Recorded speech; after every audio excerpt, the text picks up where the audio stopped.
Boa noite a todos. Quero cumprimentar os membros que estão à mesa, secretário-geral José Galvão, primeiro secretário Ricardo Cruz, segundo secretário Walter Zin, senhora acadêmica, senhores acadêmicos, senhoras e senhores convidados, boa noite. Declaro aberta a 32ª sessão ordinária relativa ao 190º ano acadêmico. Em primeiro lugar, coloco em discussão e possível aprovação a ata de 27 de junho do corrente ano. Alguma manifestação? Não havendo manifestação, declaro aprovada a ata.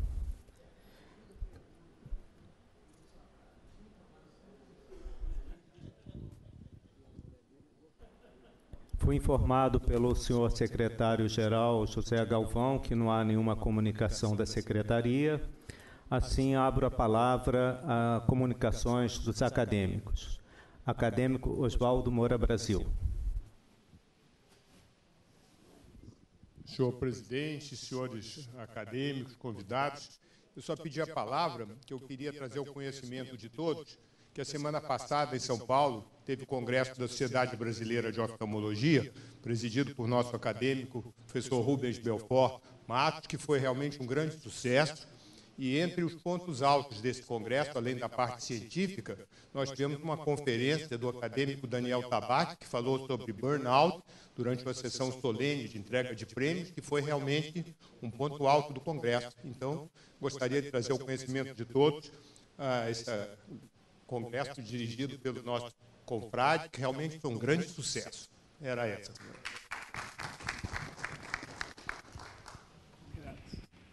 Acadêmico presidente Pietro Novellino.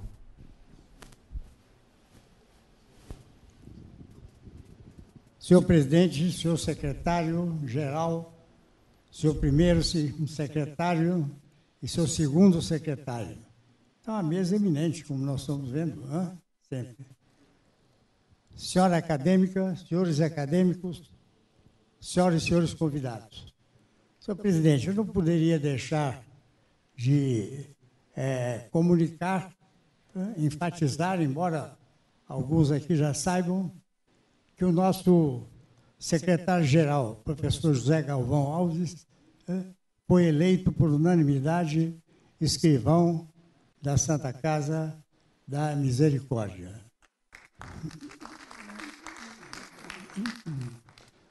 Para os visitantes que estão aqui, ilustres, eu lembro que esta academia foi fundada, como toda a medicina, na Santa Casa da Misericórdia do Rio de Janeiro.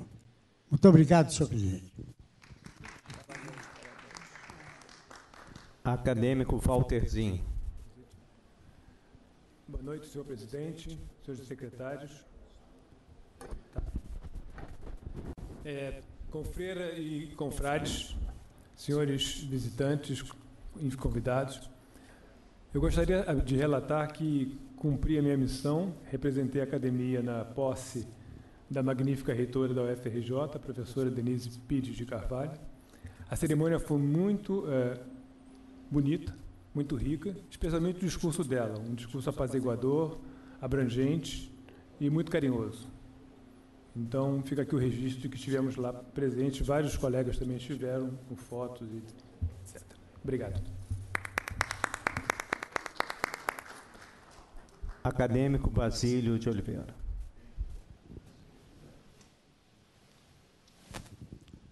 Senhor presidente Nardes, senhores acadêmicos, senhora acadêmica, senhores convidados. Tivemos aqui na última reunião de quinta-feira passada uma bela discussão a propósito da doença de Chagas. Durante esses comentários, surgiram, inclusive, algumas dúvidas a respeito e a propósito da concessão do Prêmio Nobel a Carlos Chagas. Naturalmente, se nesse momento, no momento daquela discussão, tivéssemos aqui a presença de José Rodrigo Escora, tivéssemos a oportunidade ainda de contar com a presença de Luiz Fernando, que nos deixou recentemente. Eles teriam muito a acrescentar. Então, eu estive pensando como a nossa Academia Nacional de Medicina, que tem um museu, que tem um arquivo, que tem a biblioteca, que hoje é um centro de memória médica, que ela investisse em uma documentação, em uma procura de pronunciamentos de pessoas que pudessem contar a história de determinados momentos da nossa vida médica. Não deixar escapar a oportunidade desses acadêmicos ou de figuras importantes da medicina que pudessem contribuir deixando uma mensagem. Tivemos, algum tempo atrás, a oportunidade aqui, através do acadêmico Jansen, de uma comemoração sobre Manuel de Abreu. E ele trouxe, naquele momento, através de uma gravação que houve na Hora do Brasil, dada por Manuel de Abreu. E todos nós ficamos emocionados ao ouvir uma mensagem do próprio autor, Manuel de Abreu, falando sobre a sua vida. Ele foi, inclusive, um dos candidatos, ele chegou a ser quase indicado pelo Brasil como uma proposta para o Prêmio Nobel de Medicina. Então, se nós pudéssemos, a Academia, o Centro de Memória, pudesse aproveitar, pudesse coletar, pudesse gravar, documentar momentos históricos por pessoas, por acadêmicos, seria um acréscimo ao Centro de Memória Médica.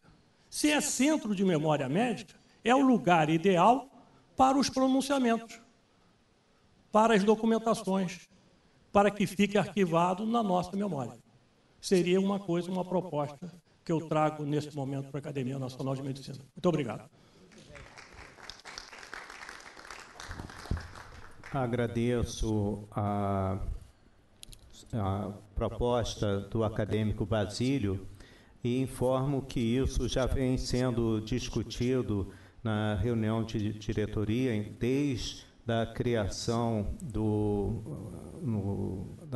criação da parte arquitetônica do Centro da Memória Médica. Inclusive, o primeiro secretário, Ricardo Cruz, já vem fazendo isso de uma forma informal, porque hoje em dia, com extrema facilidade, no celular, se consegue fazer uma gravação de um depoimento, de uma história. E certamente vamos fazer isso de uma maneira mais sistematizada, organizada e ter esse arquivo que, sem dúvida, é muito importante. No Instituto de Psiquiatria da UFRJ, nós temos uma gravação do professor e acadêmico Leme Lopes, que sempre que nós passamos é motivo de grande emoção, porque ele fala de toda a história da psiquiatria que ele viveu, ele faz um depoimento muito importante para nós psiquiatras. Então, essa ideia certamente será levada adiante, professor. A palavra continua aberta aos acadêmicos. Não tendo mais nenhum pronunciamento dos acadêmicos, nós vamos passar à ordem do dia. Hoje nós teremos a conferência do acadêmico José Carlos do Vale, a quem eu convido para iniciar a conferência, O Homem, o Médico e o Câncer, fragmentos de uma história. Por favor.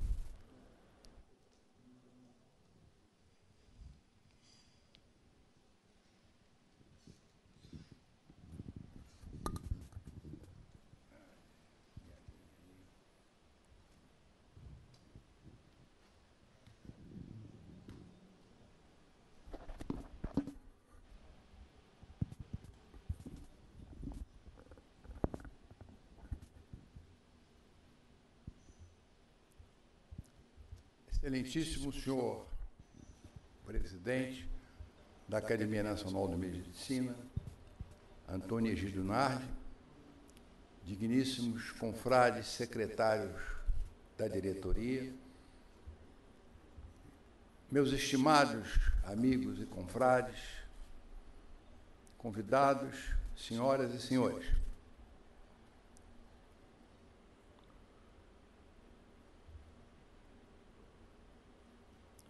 O objetivo desta palestra que eu espero proferir para os senhores não é exatamente falar sobre etiologia do câncer. Eu pretendo, sim, contar uma história, uma longa história, sobre a origem de tumores na face da Terra.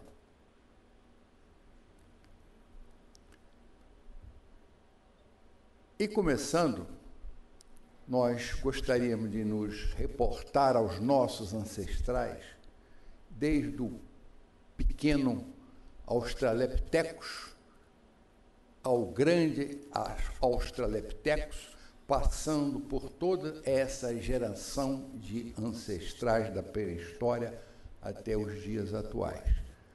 Esse gráfico visa demonstrar que há cerca de 3 milhões de anos atrás surgiu o que nós poderíamos designar como o mais antigo dos nossos ancestrais.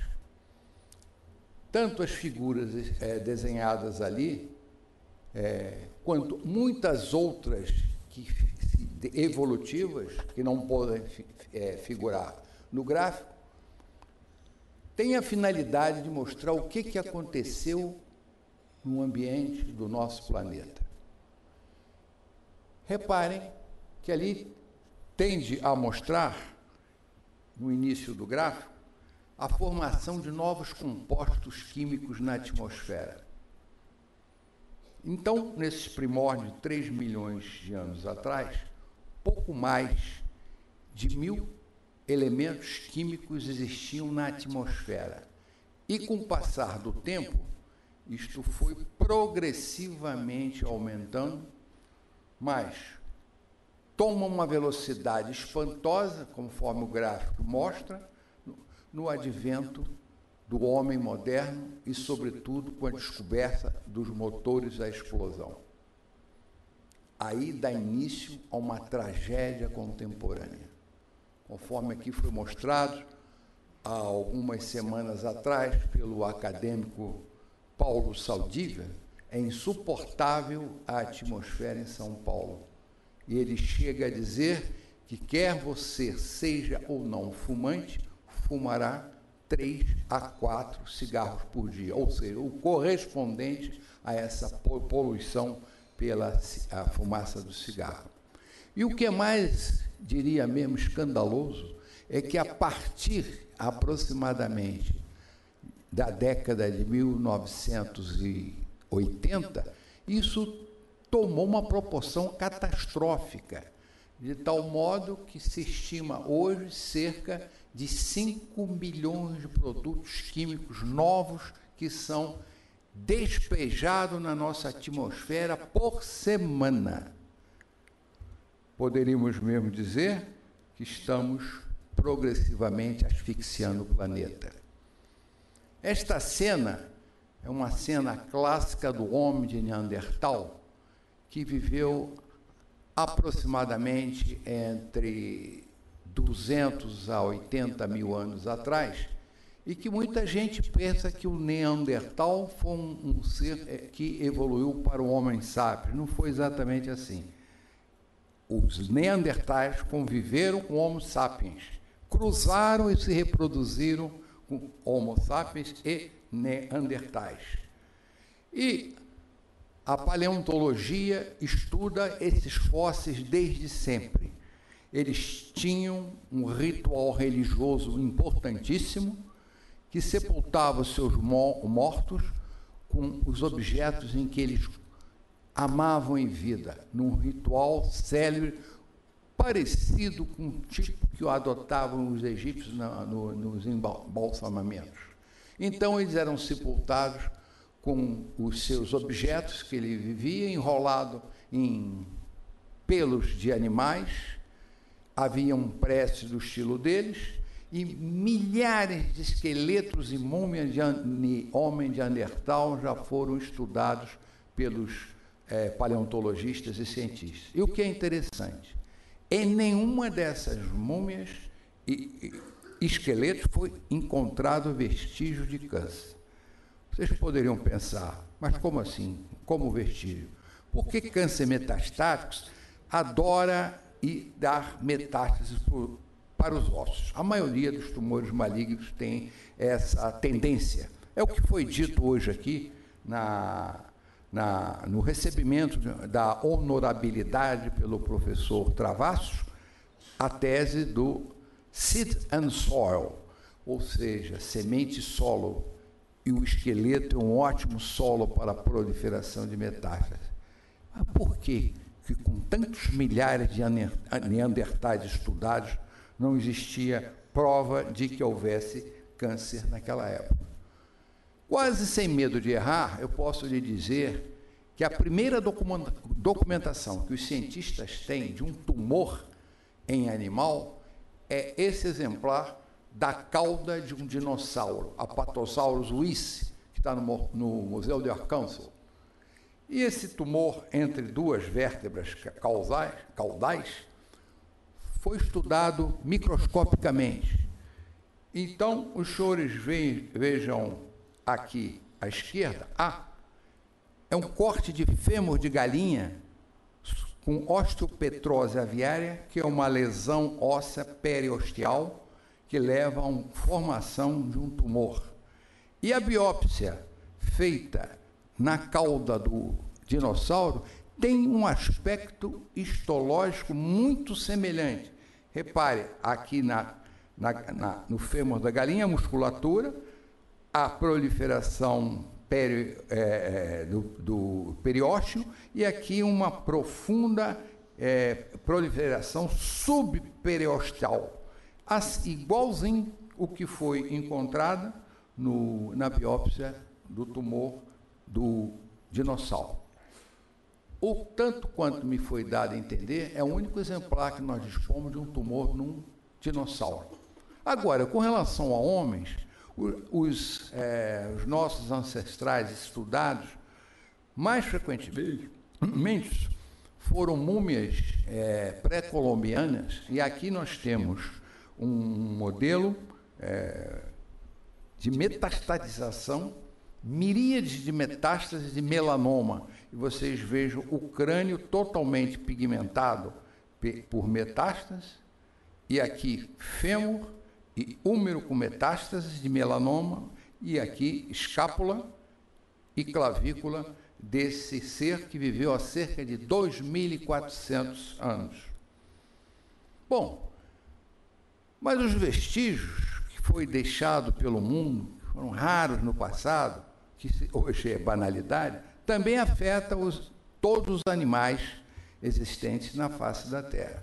Aqui os senhores podem ver, esse aqui é um peixe lúcio do Mar do Norte, é comum lá, nós não temos aqui na nossa costa atlântica, com um tumor no dorso, um linfoma. Este outro aqui, o flatfish, é um peixinho de aquário, que em laboratório foi possível reproduzir essas metástases aqui de melanoma. Aqui nós temos a tartaruga verde, que é muito comum na costa do Brasil. Se qualquer mergulhador aí consegue ver com facilidade, esse exemplar morreu vitimado de uma quantidade enorme de metástase de fibropapiloma maligno. As tartarugas vão sendo tomadas nas vértebras, nas nadadeiras dorsais e as patas dianteiras, elas vão perdendo a mobilidade e morrem asfixiadas. Aqui no Lago Michigan foi encontrado esse exemplar de uma enguia. A enguia pode ser tanto de água salgada como de água doce. No caso desse exemplar, foi capturado no Lago Michigan. Repare aqui um tumor existente nesse exemplar de enguia, que é um tumor metastático, que deu metástase, inclusive para rins e guelras do animal. Também, os vegetais podem ter tumores, tipo a semelhança de tumores malignos. Só que nas plantas, elas se chamam galhas.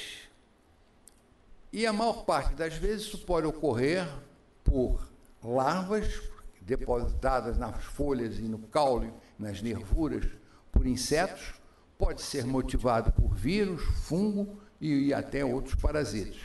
Essas galhas que aqui eu estou mostrando, essas, por exemplo, as galhas são essas tumoraçõezinhas aqui, elas podem variar da cor amarelo, a verde, a vermelho e mais vermelho castanho. Quanto mais escuro, maior o envelhecimento.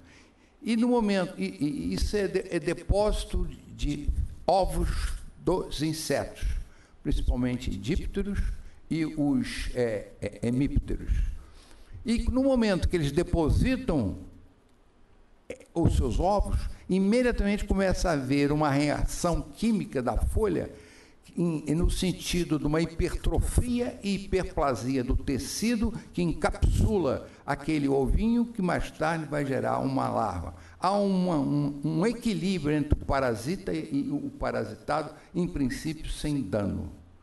Os insetos que fazem isso, e há uma grande maioria, isso no Brasil começou a ser estudado no Centro-Oeste, na Universidade lá de Goiânia, nós temos aqui um professor que veio nos dar a honra de assistir, são chamados insetos galhadores, tanto os de 2 asas e o par de asas falsos, quanto os 4 asas, que são chamados hemípteros, ou seja, mosquito, mosca, vespa, abelha, são todos galhadores. Eles podem, então, produzir essa reação tumoral. E aqui tem vários exemplos, conforme vocês estão vendo, isso aqui é da flor do mangue, cheio de galha. Esse daqui também, esse é galha nerval. As galhas crescem ao longo do nervo da folha. Essa foto eu tirei quando eu estava no parque na UEL-UOP, na Patagônia, Argentina. Tive a felicidade de pegar esse exemplar, que é a árvore chamada jau-jau.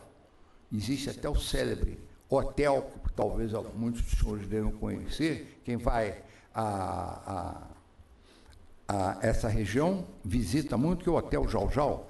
E Jau-Jau é um tipo de galha na qual é parasitado por um fungo e gera um tipo de um cogumelo que se faz um suco muito apreciado pelo pessoal da região, faz um licor. Na verdade, é um suco licoroso, que é o suco também chamado Jau-Jau, com 2 L's. Bom, e aqui uma galha fóssil de 180 milhões de anos atrás, aproximados, foi descoberto lá ao sul de Israel. Repare que esses orifícios aqui, conforme eu falo, são orifícios da galha fossilizada. Então, vocês veem que essa história do tumor em vegetais é tão antiga quanto a Terra. Esse exemplar, aproximadamente 180 milhões de anos. Bem, um outro estudo interessante foi feito pelo professor Edward Mossoro, da Universidade do Texas, que é um especialista em nutrição e longevidade. Então, o Dr. Mossoro, ele fez esse gráfico publicado em 2005, que diz o seguinte, a interpretação. Esta curva era a sobrevida dos indivíduos no tempo do Império Romano. A maioria sobrevivia, em termos médios, 22 anos. Por que eles viviam tão pouco? Claro, Roma era conquistadora, vivia metida em conflitos, em guerras, e não fazia muito caso da vida humana. Então, a sobrevida era muito pequena. Já atualmente, nos Estados Unidos, a sobrevida média está em torno de 76 anos. Mas a proposta do Dr. Mossoro, ele acha que a vida humana pode ser estendida, se nós conseguirmos controlar as doenças crônicas, como o câncer, em primeiro lugar, doenças cardiovasculares, em segundo lugar, depois diabetes, doenças metabólicas e obesidade. Nós poderíamos expandir esse espectro da vida a 120 anos, tendo como uma sobrevida média 90 anos. Estamos forçando essa curva para a direita. E, por fim, ele vai muito longe, numa verdadeira audácia, dizendo que o ser humano poderia ter uma amplitude de vida muito maior no momento em que, desde pequeno, comesse pouco, uma alimentação restrita, nós conseguíssemos controlar as doenças crônicas degenerativas, tais como câncer, o diabetes e doenças cardiovasculares que eu citei. Então, dessa forma, a vida média poderia ser estendida para 120 anos e, segundo o Mossoro, o homem terminaria o seu ciclo vital com 140 anos. Bem, então a carcinogênese, hoje como ela é entendida, ela pode ser química, poluentes químicos, cigarro é um grande exemplo, pode ser física, irradiação solar, tumores da pele, carcinoma espinocelular, basocelular, melanoma. Pode ser genética, exemplo, mulheres que têm mutação no gene BRCA1 e BRCA2 podem ter câncer, tendência para câncer de ovário e câncer de mama. Pode ser inflamatória, eu acho que um bom exemplo seria as hepatites, que inicialmente elas podem ser pelo vírus B ou vírus C, mas promovendo uma inflamação no fígado que evolui para cirrose e carcinoma hepatocelular. Pode ser infecciosa, produzida por vírus, exemplo, o vírus Epstein-Barr, produzindo carcinoma do nasofaríngeo, que é muito comum no Oriente, na África. Pode ser bacteriano, um bom exemplo é a gastrite por Helicobacter pylori. É o único câncer que eu conheço que pode ser tratado com antibiótico. Eu já consegui tratar alguns com pleno sucesso, com erradicação do linfoma. Aí o próprio Helicobacter pylori não só pode dar linfomas de baixo grau, mas também câncer de estômago. O mundo sofre uma epidemia de Helicobacter pylori e se acredita que entre 60% a 65% da população mundial é parasitada por Helicobacter pylori. Parasitária é um bom exemplo, é o xistosoma hematóbio, que é comum na África, nós não temos isso aqui, mas pode levar ao câncer da bexiga. E, por fim, multifatorial, conjunção de doença viral com agentes químicos, agentes físicos, agentes químicos, vírus com vírus, etc. E levou-se, então, a um conceito fundamental da oncologia, que é esse que está à esquerda, a carcinogênese segundo sequência de eventos. Para o indivíduo ter câncer, ele precisa ter um iniciador do processo e depois um continuador ou promotor. Exemplo, pode ser vírus um iniciador, outro vírus sendo promotor.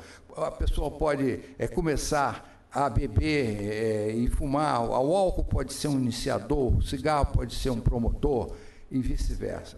E aqui do outro lado direito, muito interessante, uma classificação que foi elaborada pelo Dr. James Holland, já na década de 80, em que ele dá um nome pelo volume de células, como é que seria denominado o tumor. Por exemplo, se tem aqui número exponencial 10 a 3, 1000 células malignas num tumor, dá um volume de 1 microcúbico. Pesa 1 micrograma. Isso é o chamado quilocitoma. Se for 10 a 6, 1 milhão de células, 1 miligrama de peso é um megacitoma. E aqui, 10 a 9, 1 bilhão de células dá um tumor de 1 centímetro. As mulheres geralmente notam os seus tumores dessa forma. Quando estão tomando banho, passando a mão no seio, ela nota um caroço. Esse caroço, em geral, pode ter 1 centímetro. E aí já tem 1 bilhão de células malignas, é o que ele chama de gigacitoma. E, por fim, os tumores mais avançados, 10 elevado a 12, 1 trilhão de células malignas, 10, o peso 1 quilo, seria o teracitoma. Nós não conseguimos diagnosticar o quilocitoma. Geralmente, com muita uma certa dificuldade, através, por exemplo, dos programas de mamografia, você pode diagnosticar um megacitoma. E, em geral, nós tratamos na clínica do gigacitoma e, infelizmente, os teratocitomas. Curamos até 10 elevado a 9. A maioria dos tumores são curados. O problema é que nos chegam já formados como um teracitoma. A leucemia, que é um tumor líquido, frequentemente, quando o doutor começa a tratar, ele é um teracitoma, por causa do volume e peso que é difundido no corpo pelo sistema circulatório. Bem, no que diz respeito à carcinogênese física, o maior exemplo na história foi o que aconteceu com a guerra no Pacífico durante a Grande Guerra Mundial, especificamente Estados Unidos versus Japão. Quando os americanos, depois de muita discussão, resolveram lançar a bomba em dia 2 de dezembro de 1945 sobre Hiroshima, isso deu uma discussão tremenda no Estado-Maior americano. Qual seria estrategicamente a melhor cidade para ser bombardeada pelo já desenvolvido a bomba de urânio através daquele projeto Manhattan, que o Oppenheimer estava à frente. Muito bem, então, depois de muita discussão, elegeram Hiroshima, e a bomba foi carregada por um avião que o capitão comandante da esquadrilha, eram 3 aviões, escreveu na fuselagem Enola Gay. Enola Gay era o nome da mãe dele, e o capitão chamava-se John Tibbets. Ele, então, colocou a bomba dentro do avião, zarpou do Oceano Índico, e só foi armar a bomba meia hora antes de ser lançada, com medo que pudesse ocorrer um acidente e ela detonar dentro do avião. Meia hora antes do objetivo ser alcançado, ele armou a bomba e ela foi lançada no alvo, no centro da cidade, a altura de 9.500 metros, e quando ela chegou a 580 metros da superfície da cidade, após 44 segundos de ser lançada, ela explodiu. Ela não explodiu no solo, não. Ela explodiu a 580 metros de altura. E o que mais triste dessa história é que foi sobre um hospital, matando todos os médicos e enfermeiros. Aliás, esse acidente matou 93% de todos os médicos da cidade, e 90% dos médicos e 93% das enfermeiras. Aí pode se perguntar, mas por que jogaram em cima? Eles erraram o alvo, eles queriam jogar a 100 metros distante desse alvo. Foi mais um dos acidentes. O que aconteceu com isso? A bomba carregava 64 quilos de urânio, e o poder de explosão foi de 16 quilotoneladas de TNT. Acarretou a morte, no momento, não se sabe exatamente. Se estima que morreram no ato da explosão entre 80 a 166 mil pessoas. Mas depois que a bomba explodiu, até meados de dezembro, o total contabilizado pela prefeitura de Hiroshima foi de 242 mil pessoas. O mais irônico dessa história, triste, é que os americanos acharam que foi uma decepção essa explosão, porque apenas 1,7% do material radioativo é que teve uma fissão nuclear. Apenas, eles disseram, apenas 1,7%. E causou o maior desastre atômico da nossa história. 3 dias depois, ou seja, 6 de agosto de 1945, o mesmo aconteceu em Nagasaki. Só que a bomba chamava-se Fat Man. E não era de urânio, era plutônio, que tinha um poder de explosão muito maior do que urânio. Ela foi lançada e o comandante do avião era o mesmo Tibbets, capitão Tibbets. E ele procedeu da mesma forma, armando a bomba e lançando. Ela explodiu também a cerca de 500 a 550 metros antes de atingir o solo, provocou uma onda de calor estimada em 3.000 graus centígrados e provocou ventos de até 1.005 km por hora, à força de mais de 3 furacões somados. Isso, com essa onda, morreram de imediato, não se sabe ao certo quantos morreram. Todas as pesquisas feitas, a estimativa foi a metade de Hiroshima, entre 40 a 80 mil mortos no momento da explosão. E ela desencadeou um incêndio num raio de 11 quilômetros, com 13 quilômetros quadrados de destruição. Só não foi maior que a cidade de Nagasaki, que tem uma colina muito alta e impediu a propagação para muito mais longe ainda. Esse desastre não se sabe o total, mas se estima que, no correr de mais 2 meses, levou à morte mais 160 mil pessoas. O que é estranho é que o Japão não entregou o jogo. Depois da primeira explosão de Hiroshima, o imperador Hirohito ficou assustado, mas os seus comandantes de guerra não se deixaram vencer. E, aliás, eles ficaram sem notícias, sabiam que tinha acontecido alguma coisa em Hiroshima, mas como as vias de comunicação foram interrompidas, ele mandou, os marechais mandaram um avião para sobrevoar Hiroshima e ver o que tinha acontecido. A 16 quilômetros de distância, eles já viram o estrago e esse cogumelo monstruoso, signo da morte e destruição. Aqui, a fotografia da bomba original de 64 quilos de urânio, a Little Boy, lançada sobre Hiroshima, e olha só que coisa terrível, a cena da explosão no dia. Repórteres que conseguiram essa foto. E do lado, 2 dias depois, olha a quantidade de corpos mostrados. Muito bem, vocês vão perguntar o que tem isso a ver com câncer. Tem muito a ver, porque é irradiação, é o maior exemplo de carcinogênese física. Essa curva que vocês estão vendo aqui tem o seu ápice, mostrando risco relativo de exposição à irradiação em formação de tumores. No auge da explosão, meses após, e depois vai cair. Na incidência de leucemia foi uma coisa impressionante. Se transformou no lugar com o maior número de doentes leucêmicos que já ocorreu, tanto em Hiroshima quanto em Nagasaki. E progressivamente isso foi ao longo dos anos desaparecendo. Agora parece que está equilibrado o risco para a leucemia. E os tumores sólidos foram lentamente aumentando, mama, tireoide, estômago, que é muito comum também no Japão. Bem,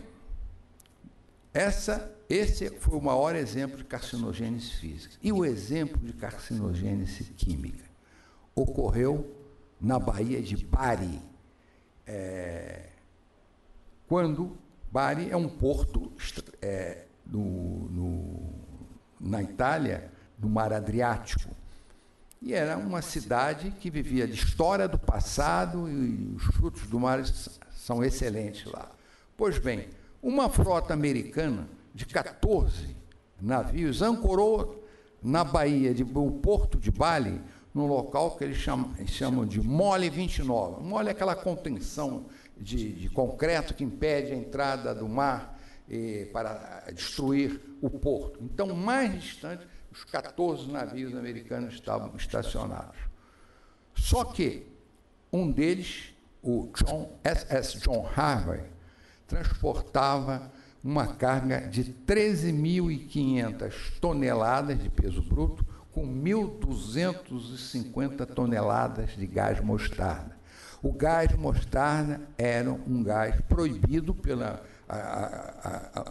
acordos internacionais, como todos os artefatos químicos já eram proibidos desde a Primeira Guerra Mundial.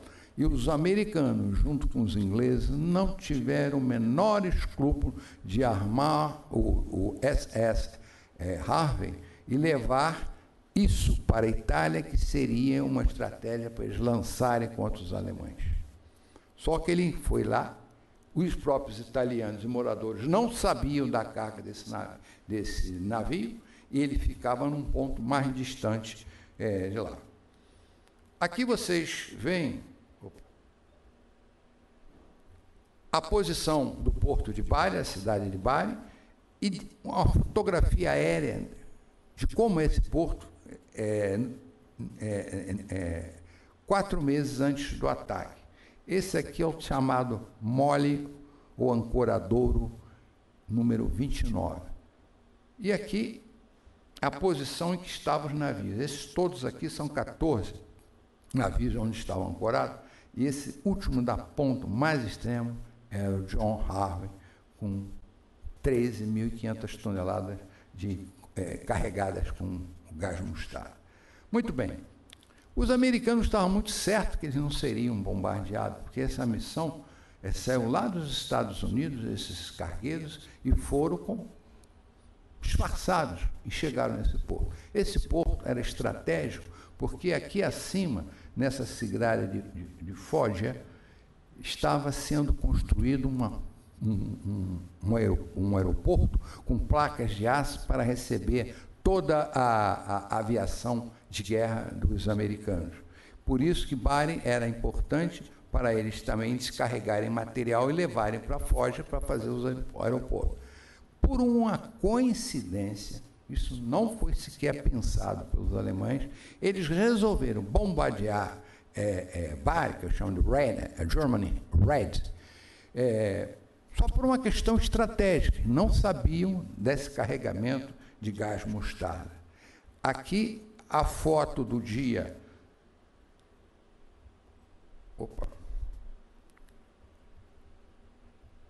Do dia do bombardeio, olha só.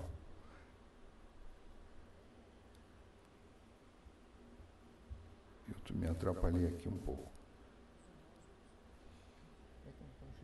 Aqui. E repare que esse daqui é o tal do mole 29, e os navios americanos estão todos aqui. E o John Harvey está lá na pontinha. Bom, o que aconteceu? Não se sabe o número certo, se foram 25, há quem diga que foram 105 aviões GU-24 que estavam carregados de bombas e bombardearam esse porto. Bombardearam o porto, e o que aconteceu? Aconteceu uma tragédia imensurável, porque ninguém sabia desse carregamento. E, além de serem afundados todos os navios, foram 29 navios afundados, mais 8 destruídos, morreram milhares de pessoas, e o que é pior, um dos principais que foi afundado foi o John Harvey, que explodiu, lançando chamas a 300 metros de altura e contaminou tudo com gás de mostarda. Bom, as queimaduras do gás mostarda, elas não aparecem de imediato. A pessoa só sente uma sensação de sufocamento, mas no dia seguinte começa a abrir feridas e úlceras na pele, e morreram pessoas que, segundo relatos sobreviventes, que largavam a pele pela rua, pessoas que escarnavam com ossos à vista, muitos morreram sufocados, houve um caos na cidade, não tinha médico para socorrer essa gente, foi uma grande tragédia. Se nós compararmos esse acidente de Bari com Pearl Harbor, Bari afundou muito mais navios, 29, em Pearl Harbor foram 9. 8 em Bari ficaram danificados, nos Estados Unidos, meia dúzia. O que leva a Pearl Harbor a ser um acidente de guerra maior é o número de aviões, que foram 155 afundados pelos japoneses. Lá em Bari não tinha aviões, mas, sob o ponto de vista de intoxicação pelo gás mostarda, ele ganha, porque a partir daí as pessoas foram morrendo em série, e com aplasia de medula óssea, infecção, não se sabe ao certo, ao todo, quantas pessoas morreram por lá. E o que é pior, esse acidente passou batido pela história. Foi proibido, tanto por Churchill, quanto por Truman e Eisenhower, divulgar isso. Ficou tudo em silêncio. A primeira divulgação foi em 1969, numa publicação que o mundo não levou muito a sério, um livro publicado em 1971, aí que veio à tona. Porque isso os Estados Unidos teria que responder na comunidade internacional por crime de guerra, tanto os Estados Unidos quanto a Inglaterra. Churchill proibiu qualquer comentário sobre o assunto. Enquanto inquirido pelo jornalista, Churchill disse o seguinte: o acidente que aconteceu em vários feridos e mortos foram frutos do ataque inimigo. E já Eisenhower falou o seguinte: não, o gás mostarda, que estava sendo, ele não negou a existência, não afetou ninguém, porque os ventos estavam empurrando o gás mostarda para o mar. Balela, tudo mentira. Foi tudo para a cidade, foi uma devastação medonha. Bem, agora falando de personalidades, eu gostaria de destacar homens geniais que foram muito importantes para a oncologia. O primeiro, Charles Huggins, que descobriu experimentalmente que em ratos com câncer de próstata, quando castrados, evoluía a doença. E ele propôs uma solução para o tratamento de câncer de próstata da mesma forma. Então, homens com supressão testicular, produção de epiendosterona e testosterona, faziam fenecer os tumores, tanto primitivo quanto metastático. Ele só ganhou o prêmio Nobel 25 anos depois, foi quando ele foi reconhecido. Felizmente, ele viveu bastante, olha só. Ele nasceu em 1901, veio falecer em 1997. Esse outro lado, o Novelino conhece muito bem. Esse também foi agraciado com o Nobel e é nosso honorário estrangeiro, o professor Andrew Vitor Schally, que foi casado com uma cearense, que Mário Correia Lima conhece, Ana Maria Kumaru Schally. Infelizmente, ela faleceu de câncer de tireoide. O professor Novelino e Luiz César Póvoa estiveram na solenidade de entrega do Nobel ao Andrew Schally, envergaram as suas casacas e foram representar a comunidade médica e a academia em Estocolmo. Eu tive também um tempo razoável de relacionamento com o Schally, que nós estivemos juntos em Budapeste, por ocasião do congresso, jantamos juntos. Depois ele esteve aqui em São Paulo, foi homenageado pela USP, ele mandou me convidar, eu fui lá, foi o segundo contato com ele, e eu até convidei a esposa dele e ele para ir à minha casa em Cabo Frio, que eu ia botar ele na minha lancha com umas grandes aventuras no mar, mas ele disse que a agenda dele no Brasil ficava por conta da Ana Maria Schally. Outra grande figura é este homem que eu também tive o privilégio de conhecer, o Dr. Dennis Burke, que é um irlandês, não é inglês, que ele era um médico bem-sucedido lá na Inglaterra, resolveu numa missão para a África, em Uganda, e lá ele descreveu essa curiosidade de crianças que tinham um tumor mandibular e massa palpável no abdômen.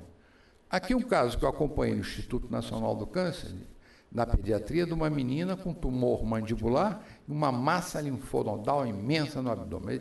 E a biópsia clássica do chamado tumor de Burkitt, ou o linfoma em células de céu estrelado. São grandes estíocitos, assim, com um citoplasma claro, que dá esse apelo. O Dr. Burkitt, esse também merecia um Nobel, porque ele que descobriu essa doença, ele esteve lá no Instituto Nacional do Câncer, fazendo conferência, depois ele voltou uma segunda vez, e dessa vez a bandeira dele era o câncer de cólon.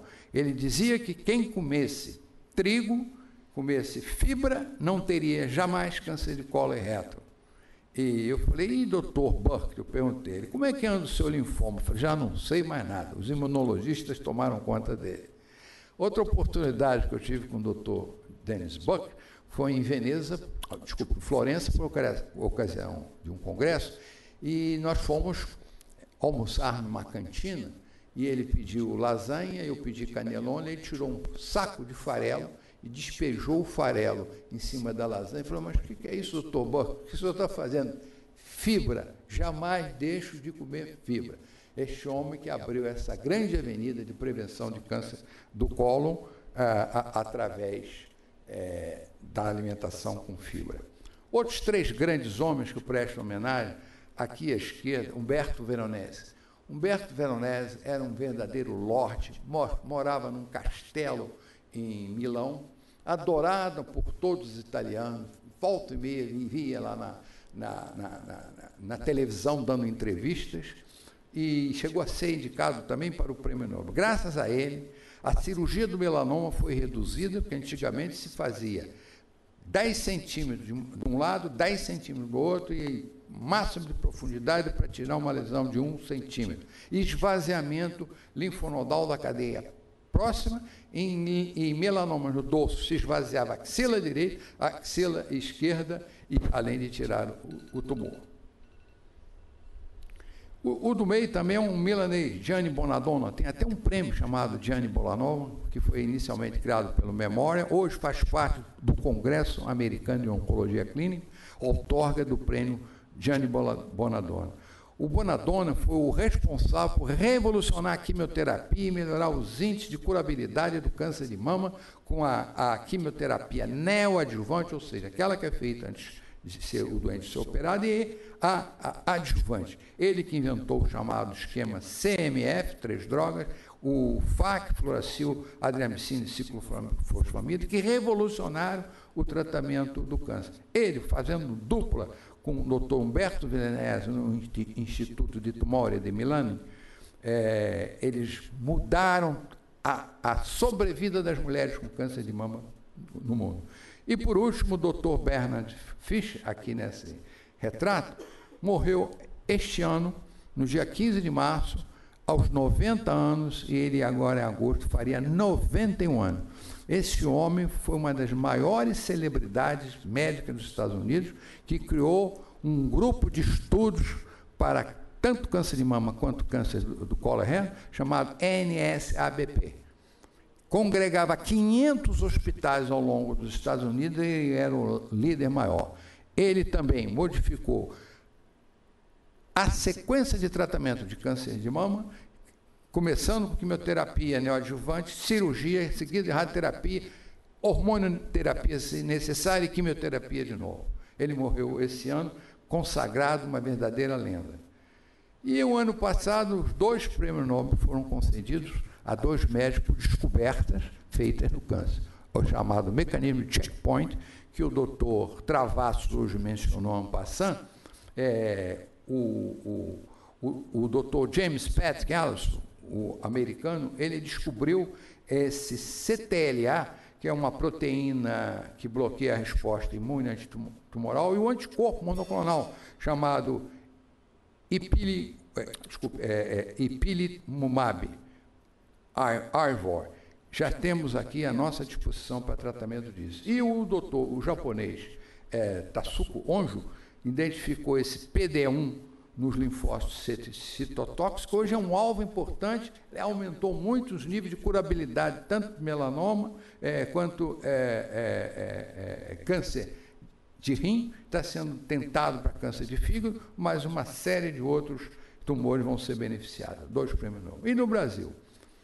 Nós começamos a nossa história, na verdade, com a criação do Centro de Cancerologia, aqui por Getúlio Vargas, mostra aqui, o doutor Mário Creve, que foi acadêmico dessa casa, ao lado aqui do Getúlio Vargas, e o novo prédio, até então chamado do INCA 1, na Praça da Cruz Vermelha, nós temos nessa foto Juscelino Kubitschek, em 1957, inaugurando, ao lado, sentado, o professor Hugo Caire Castro Farias, que foi também acadêmico desta casa, a enfermeira-chefe Maria José Neves, aqui, cunhada do nosso, infelizmente não está aqui, Orlando Marques Vieira, era casado com a enfermeira, e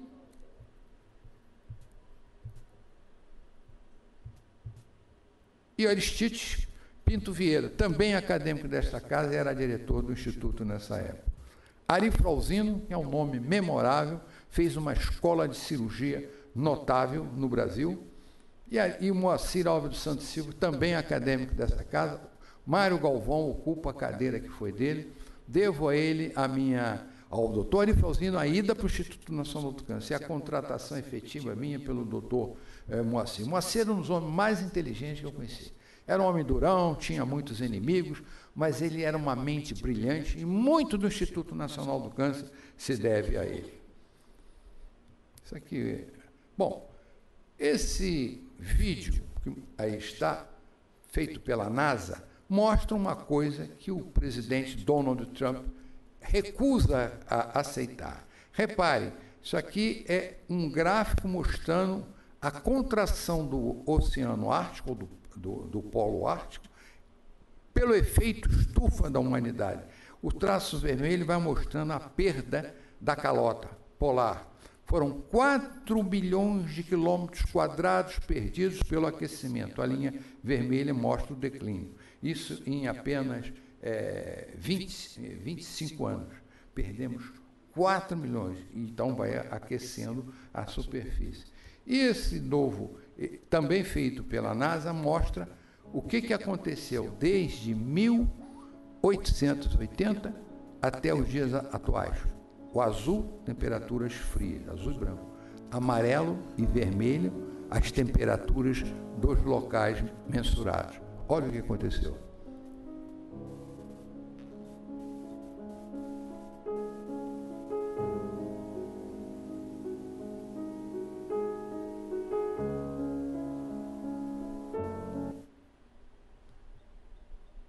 E o homem é um grande destruidor, né?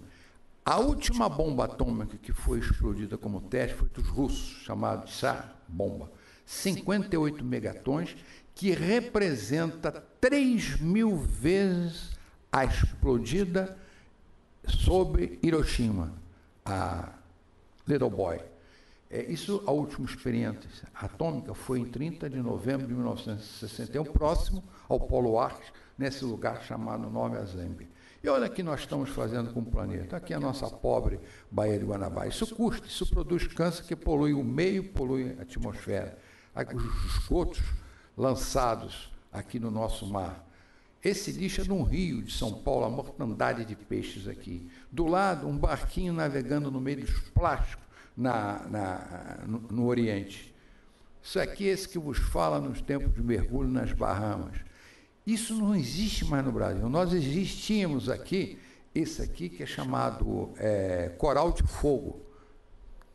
Tive o azar de esbarrar nesse negócio, dar uma queimadura terrível. Mas lá nas Bahamas, você não tira uma conchinha do fundo do mar, que você é multado se insistir preso. Em Arraial do Cabo, nós tínhamos um fundo do mar assim, mas parece que passaram uma moto niveladora. É o fundo do mar careca, é uma tristeza. Aqui ao lado é o grande despejo das grandes indústrias de fumaça e as fumaças que estão ardendo, tanto na Amazônia e a Califórnia, por exemplo, é um estado que só vive pegando fogo. Bem, terminando, poderia dizer que a carcinogênese, ela pode ser química, física, genética, inflamatória, infecciosa, mas, sobretudo, multifatorial, e eu, por risco e conta própria, acrescento a humana, o Homo sapiens sapiens. Talvez nós, na atualidade, sejamos o maior dos poluidores e indutores de câncer. Para dizer que eu não falei de flores, eu vou mostrar, fora da medicina, 2 pessoas que eu tenho um maior respeito. Esse que está sendo puxado por um jet ski chama-se Rodrigo Coxa, Coxa com K, X-A, paulista, de Santos, e o maior surfista de grandes ondas da atualidade. Vejam só. Essa onda reflete o recorde mundial de ondas gigantes na Praia do Norte, em Nazaré, também chamado Canhão de Nazaré. Foi batido em dezembro do ano retrasado, reconhecido pelos comitês internacionais, e está registrado no livro dos recordes. É uma onda de 24 metros de altura e 78 centímetros. Veja isso. Eu tenho uma admiração, meu Deus. Eu acho fantástico.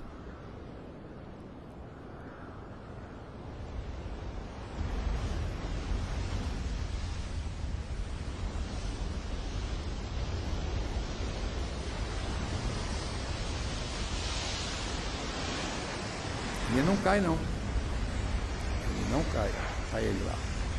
Ele foi até a praia.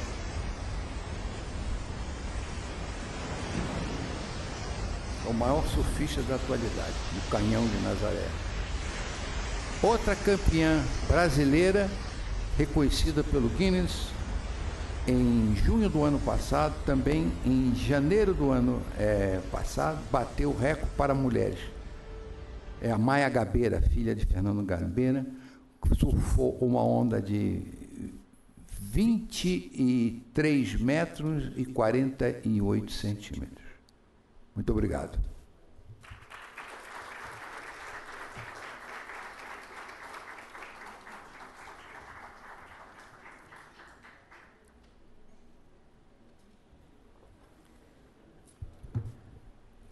Agradeço e parabenizo o acadêmico José Carlos do Valle pela belíssima apresentação, pela sua vasta cultura, nos premiou com um momento muito emocionante, José Carlos. Muito obrigado.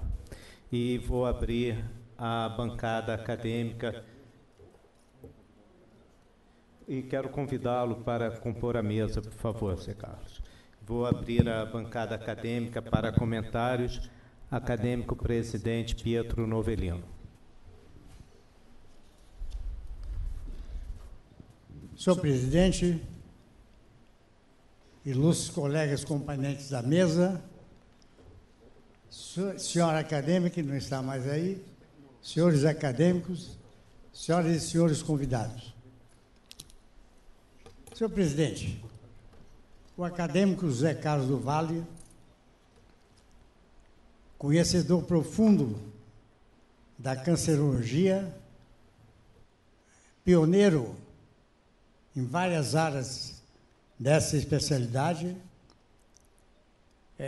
mostrou a evolução de figuras que se destacaram para o tratamento e para a cirurgia desse setor.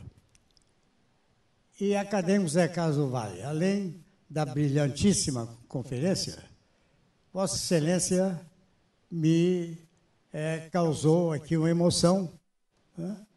Porque, como já disse Vossa Excelência, o professor Andrew Vitor Schally, honorário desta casa, foi agraciado com o Prêmio Nobel de 1977, em que, juntamente com o acadêmico Luiz César Pova, como disse Vossa Excelência, nós tivemos a honra de assistir essa solenidade que, ao meu ver, jamais participei de uma solenidade tão brilhante como aquela. Eu vou tomar ainda 2 minutos para dizer que o professor Andrew Vitor Schally estava em congresso em São Paulo e o professor Jaime Rodrigues, que foi outra figura eminente da endocrinologia, me perdoe um pouquinho a irreverência aqui, me disse: Novellino, tem lá um cientista em São Paulo que vai falar no congresso. E eu era solteiro nessa época. Né? E, olha, ele fala muito em mulher. Então, eu queria que você, sendo solteiro, fizesse companhia. E assim nasceu uma sólida amizade que depois terminou com o casamento do professor Schally com uma das nossas residentes no IED, Ana Maria Comaru Schally, como disse Vossa Excelência. E havia na Barra uma boate-restaurante chamado Flamingo. E, evidentemente, quando ele me disse: olha, aquela doutora e tal, eu queria ver se conversava, eu falei com a Ana Maria. Ana Maria era noiva na época. Enfim, e nós tivemos uma reunião, o professor Schally, Ana Maria e eu, com a companhia, porque não podia ir sozinho. Muito bem. O IED, o Instituto Estadual de Diabetes e Endocrinologia, colaborou bastante nas pesquisas do professor Andrew Vitor Schalli, que, como foi dito, sintetizou todos, evidentemente, hormônios hipotalâmicos, juntamente com a professora Rosalind Yellow, e ambos ganharam o Prêmio Nobel de 1977. E, para terminar, ele tinha um laboratório em Nova Orleans, nós estivemos lá, e com o tsunami destruiu todo o laboratório dele. No momento, ele está em Miami, casou-se com a maior amiga da Ana Maria Komaru Schalli, que ela faleceu, como disse Vossa Excelência, e ainda está em atividade porque deixou, vamos dizer, uma atenção ainda na parte endócrina, mas dedicou-se à pesquisa do câncer. De maneira que eu agradeço a Vossa Excelência, eu não podia deixar de rememorar esses fatos, que muito me emocionam. Muito obrigado, senhor presidente. Nós é que agradecemos o seu depoimento, presidente Novelino, depoimentos assim pessoais e contando a história da medicina, momentos importantes, como o professor Basílio falou, devem ser eternizados em gravações. É claro que essa sessão, como todas as outras, está sendo gravada, em breve estará no YouTube e no site da academia, mas temos que fazer também o nosso arquivo de depoimentos históricos dos acadêmicos, momentos ímpares que cada um de nós viveu. Continua aberta para comentários e perguntas ao acadêmico José Carlos do Vale. Acadêmico Brandão.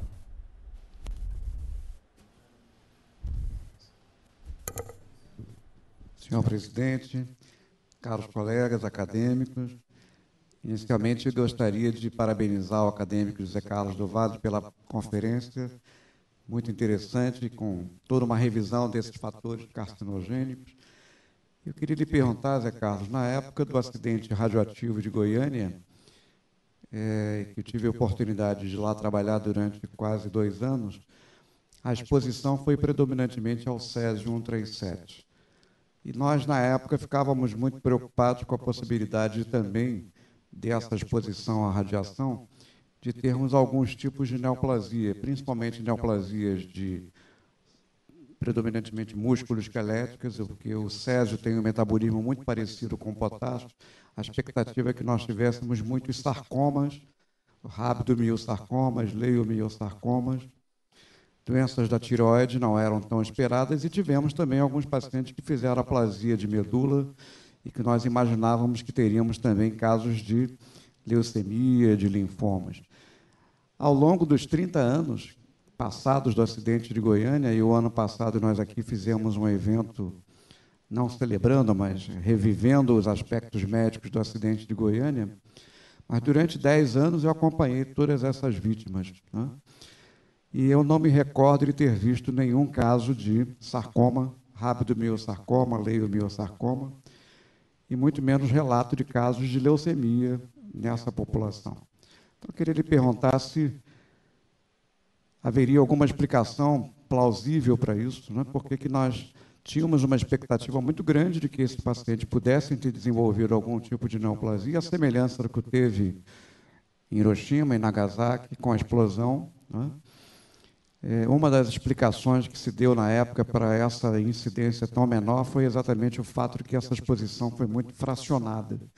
Quer dizer, nem todos tomaram essa radiação de uma única maneira, mas eles eram de formas muito heterogêneas, de formas fracionadas ao longo do tempo e dispersos no próprio organismo. Mas o professor Daniel Tabac, acadêmico da academia, que também trabalhou conosco na época do acidente radioativo, nós tínhamos essa expectativa de neoplasias hematológicas e neoplasias musculoesqueléticas, e não encontramos isso. Então, se existe aí algum dado médico, clínico, científico que você tenha a nos trazer de informação. Muito obrigado.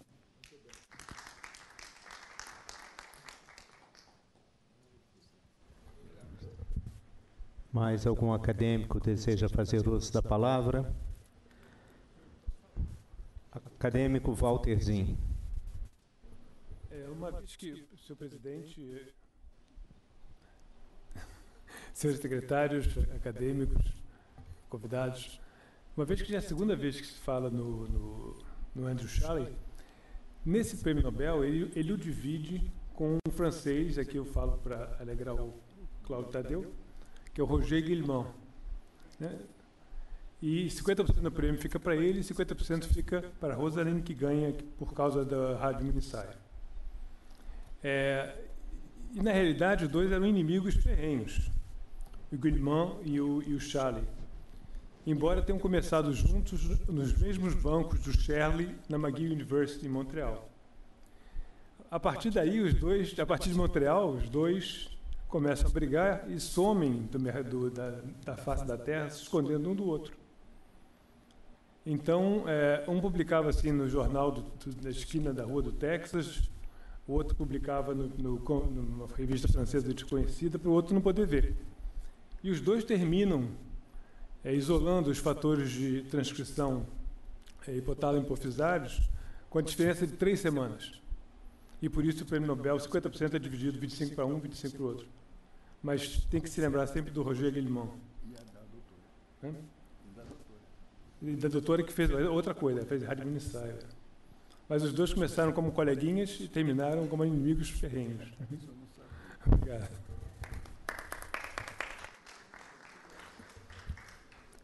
A competitividade no mundo científico, né, reproduz o comportamento humano em outras situações também, né, Walter? Continua aberto. Acadêmico Cláudio Daniel. Senhor presidente, senhores membros da mesa, senhores confrades, senhores convidados, eu pedi a palavra em primeiro lugar, presidente Nardi, para falar sobre a questão das publicações das apresentações que são feitas na casa. Eu acho que esse é um assunto que a gente deveria tratar com carinho no futuro, e eu queria aproveitar para informar, não sei se o Carlos Alberto Mandarim está na casa, mas nós tivemos recentemente uma sessão conjunta com a Academia Francesa, com a presença do Carlos Alberto Mandarim, o acadêmico Guido Serre, e ambos, embora convidados para uma sessão conjunta com a Academia Nacional de Medicina, tiveram que apresentar antes, até o dia da apresentação, o artigo sobre a apresentação. E assim é na Academia Francesa, você não fala sem levar o artigo. É lógico que essa é uma cultura já estabelecida há muito tempo, eu não sei há quanto tempo, e é mais ou menos fácil manter uma dinâmica e uma agenda das falas, considerando que elas só vão acontecer uma vez que o artigo chegar na casa. Mas eu acho que, mesmo que a gente não chegue lá rapidamente, a gente poderia ter a dinâmica, o objetivo de ter, não sei se obrigatoriamente, eu acho que a gente deveria caminhar para uma coisa assim, pelo menos regularmente, as publicações referentes às falas que são feitas na casa. Eu acho que isso engrandece e enriquece a nossa história. Ainda a propósito das falas, recentemente, na última sessão, nós tivemos uma fala dupla da nossa colega Simone Kropf, e aliás, ambos da Fiocruz e Paulo Gadelha, fizeram uma fala muito bonita sobre a história de Carlos Chagas, uma sobre a história dele e a descoberta do Trypanosoma cruzi, da doença de Chagas, e o Paulo Gadelha sobre o histórico da não recepção do Prêmio Nobel. Foram duas falas muito bonitas, muito informativas, e eu me lembrei que, algum tempo atrás, em 2017 exatamente, por convite dos senhores acadêmicos Galvão Alves e Ricardo Cruz, eu fiz aqui também, junto com Paulo Gadelha, uma fala sobre Oswaldo Cruz, e me lembrei disso e falei para alguém, se não existe isso gravado? Eu disse, tem, acho que tem. E ontem mesmo eu localizei a fala, quer dizer, todas as falas são gravadas, e talvez isso pudesse ser um mecanismo de facilitação da redação do artigo. Eu mesmo tomei essa decisão ontem, é um artigo que eu tenho apresentação em PowerPoint, e temos a fala gravada, é só a gente pedir alguém para reproduzir. Bom, outro aspecto que eu queria chamar a atenção, eu, como o acadêmico José Carlos do Vale, sou um fã do Homo sapiens, e das contribuições brasileiras na paleoantropologia. E nós temos um paleoantropólogo, talvez o maior brasileiro, que chama Walter Neves, e ele, muito recentemente, publicou um trabalho importante com a Universidade do Paraná e universidades da Itália, modificando talvez a história da expansão da humanidade a partir da África, e colocando um recuo de provavelmente 500 mil anos, ou seja, não teria sido o Homo erectus que teria saído da África para dar origem ao Homo sapiens, seria o Homo habilis. Então, ele tem dados com escavações feitas na Jordânia, mostrando ferramentas de 2,5 milhões de anos que foram feitas por mãos humanas e que impedem que a teoria atualmente aceita da expansão através do Homo erectus, 500 mil anos depois, seja mais correta. Um trabalho muito interessante que vale a pena os interessados tomar conhecimento. Aliás, eu acho que é um convite que a gente deveria fazer. O Walter Neves é o pai da Luísa, eu não sei depois do incêndio do Museu Nacional se ela escapou ou não, mas é a nossa maior joia da paleoantropologia brasileira. Obrigado.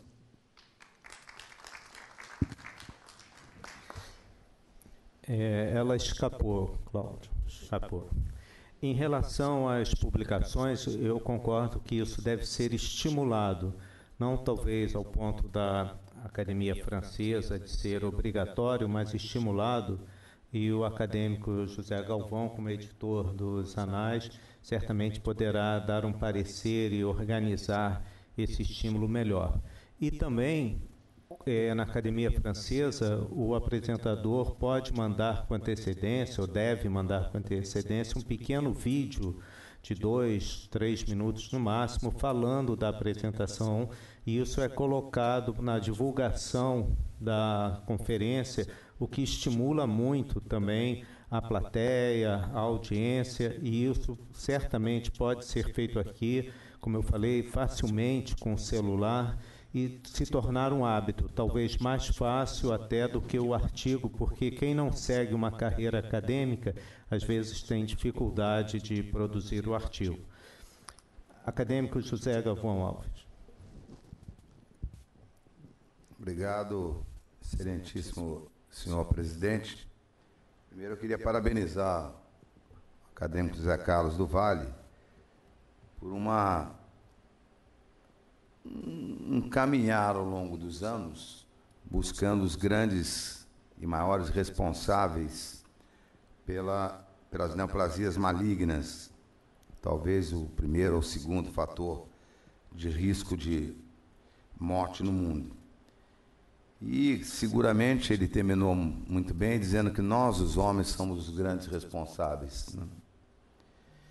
E acho que a academia tem, sim, eu sou um defensor eterno da academia, feito, num país como o nosso, um pouco mais do que nós podemos.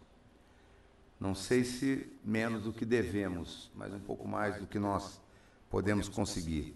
Vou exemplificar aproveitando as palavras do meu querido acadêmico Cláudio Tadeu.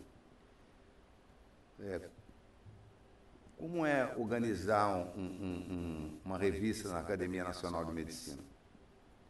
Quais são os estímulos e as ajudas que nós temos? Quanto custa uma revista? Que papel nós devemos usar? Você tem uma ideia, a última revista saiu a R$ 75,00 cada revista. Impossível de ser feito em número pequeno. Se nós fizéssemos 1.000, talvez ficasse no mesmo preço. E nós fizemos 300 para tentar diminuir o preço. Você sabe disso que nós participamos desse pensamento. Então, segundo, eu vou concluir no que eu penso, né? Segundo, deve a revista da Academia Nacional de Medicina ter algum estímulo da indústria, algum apoio da indústria? Deve permitir que os artigos sejam só dos acadêmicos ou de fora? Eu tenho permitido de fora, porque se depender só dos acadêmicos, eu não vou conseguir ter a revista completa. Então, deve ter a revista? Tem alguns que acham que não, que nós estamos num mundo de evolução, que deve ser tudo online. Quer dizer, o que eu acho? Que nós deveríamos fazer uma discussão plenária, muito bem preparada, com quem defende, quem concorda que sim, quem concorda que não tirando nada da possibilidade de acatar o que for decidido. Porque eu, por exemplo, lógico, se eu sou editor e gosto, eu defendo que sim. Mas nós temos que arrumar outras maneiras de viabilizar. Porque eu dou um exemplo simples na minha história, que é simples, mas é verdadeira. Eu tenho 30 anos de uma jornada médica no Rio de Janeiro, e desses 30 anos, 21 anos, eu publiquei um livro. E que só dá aula quem entrega o artigo. Quer dizer, isso não foi agora, isso tem 21 anos. Geralmente, 90%, 95% entrega o artigo. Então, o Brandão, talvez, um dos que mais contribuiu para isso ao longo desses anos. É difícil, tem que cobrar, tem que ter, mas eu acho que está coberto de razão. Se a gente quer ter uma história bem feita, escrita, e também nós que somos um pouquinho menos novos, né, nós todos, gostamos do papel, né? O papel parece que sedimenta mais. Eu agora estou correndo atrás para fazer um especial de algo que eu acho que vai ser fantástico, que é o especial que nos foi encaminhado pelo professor Carlos Alberto Basílio de Oliveira, que é fantástico a história da anatomia patológica no Brasil, mas está muito, muito bom. E eu estou esperando ter um pouquinho de gás para poder fazer. Porque quando você vai pedir ajudas financeiras para isso, ele fala, posso colocar uma propaganda? E nós não temos essa resposta. Então, é só para aquecer o tema, que eu acho que você tocou num ponto vital, dentre tantos outros que a academia pode discutir no futuro. Muito obrigado.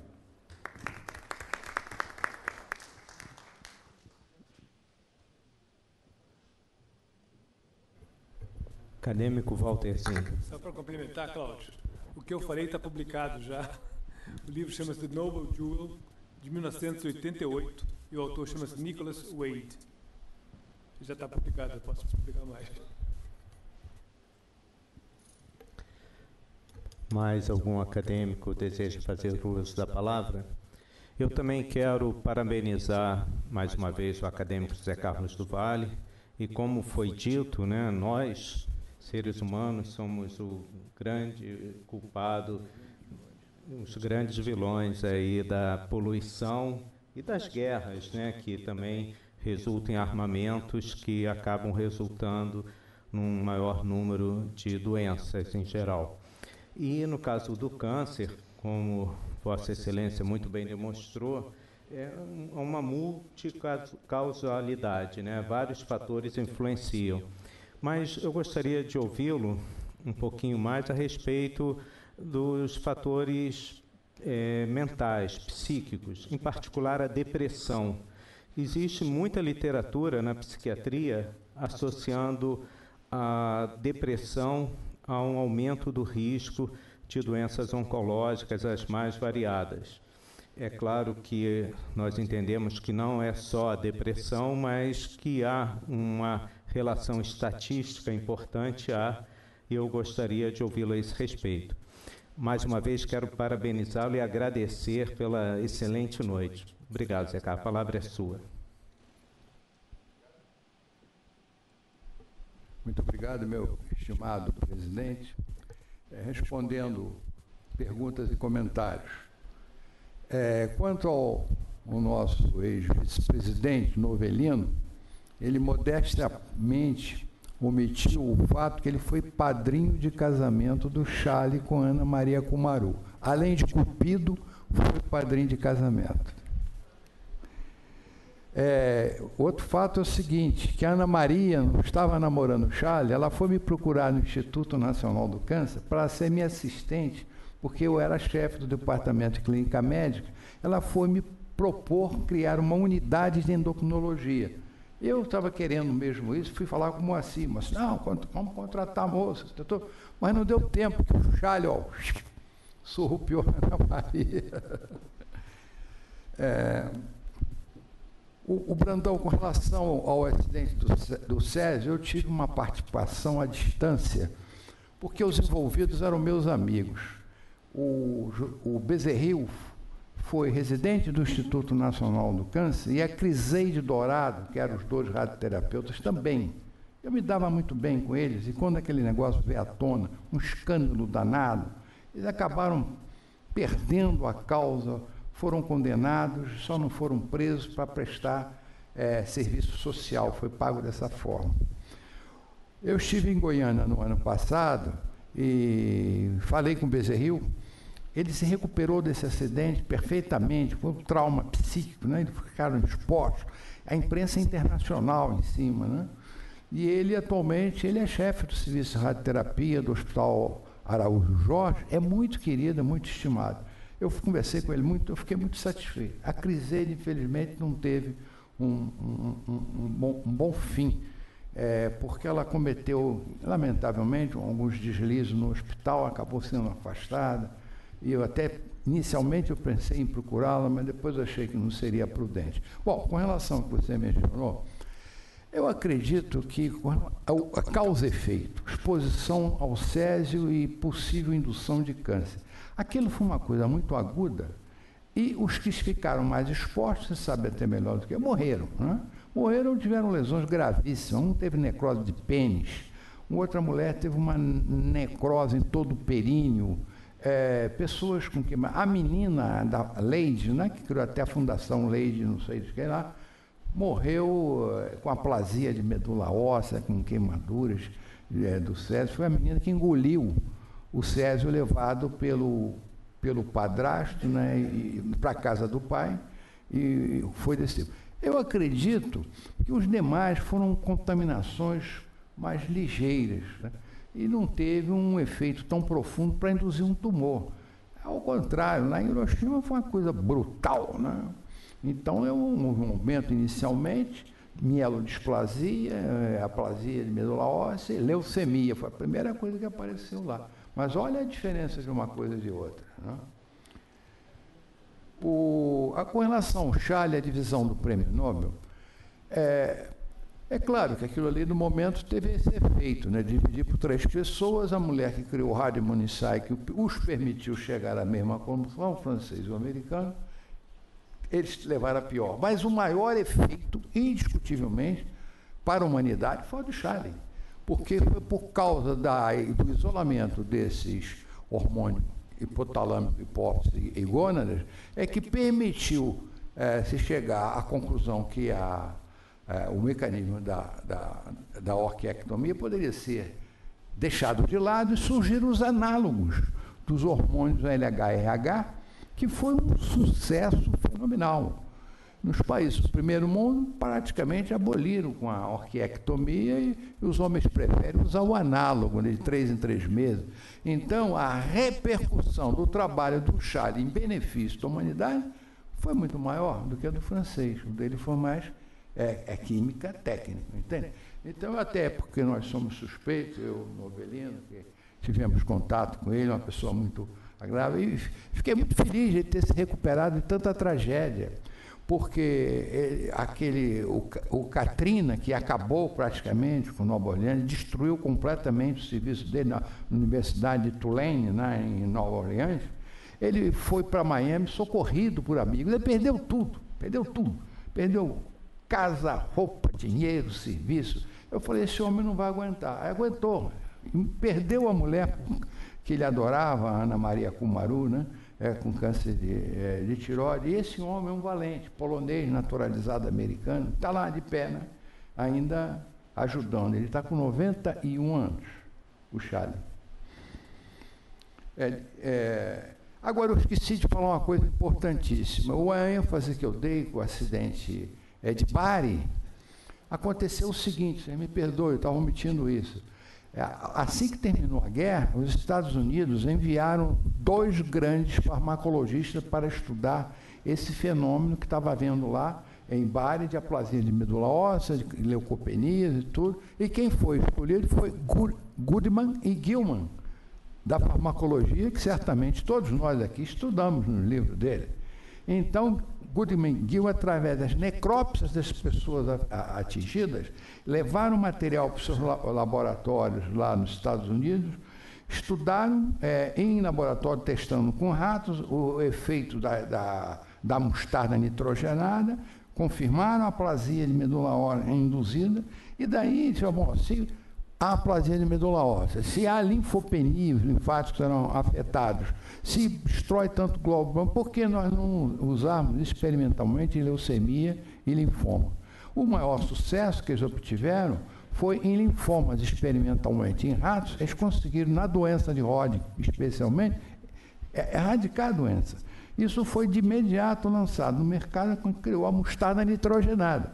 Então, esse bombardeio de Bari, o torpedeamento SS John Harvey, é o símbolo do início da quimioterapia moderna. E do livro de farmacologia. Agora, o que é interessante, eu fui procurar no livro de farmacologia, na edição pós-guerra, eles não mencionam isso. Por quê? Porque era segredo militar. Ninguém podia comentar, muito mais eles que eram funcionários do governo americano. As outras edições do Goodman Gilman não mencionam isso. Eu não sei como é que está agora. Agora já não tem mais segredo, deve ter falado. Com relação à depressão, não é verdade que depressão, neurose, crise existencial, se ela for, induz a câncer. Não é verdade. O que acontece é que a depressão pode agravar os sintomas. Porque a depressão é psíquica, mas é imune também, imunológica, não é verdade? É uma relação entre a depressão imune e a baixa da imunidade. Então, o que pode acontecer em pessoas deprimidas, que certamente tem lá um gigantocitoma, né? Um tumorzinho oculto de 1 centímetro, que aquilo pegue fogo, porque baixa a imunidade pela depressão e aparece o tumor.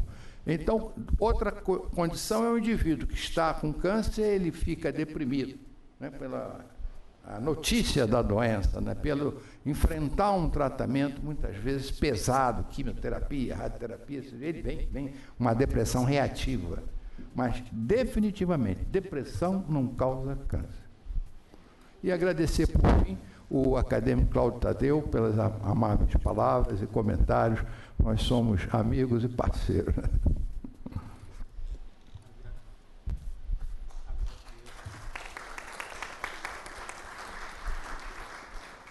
Agradeço ao acadêmico José Carlos do Vale os esclarecimentos, as respostas, e quero lembrar a todos que na próxima semana nós teremos um simpósio Animais que picam, lambem, arranham e mordem, e os acidentes por eles causados.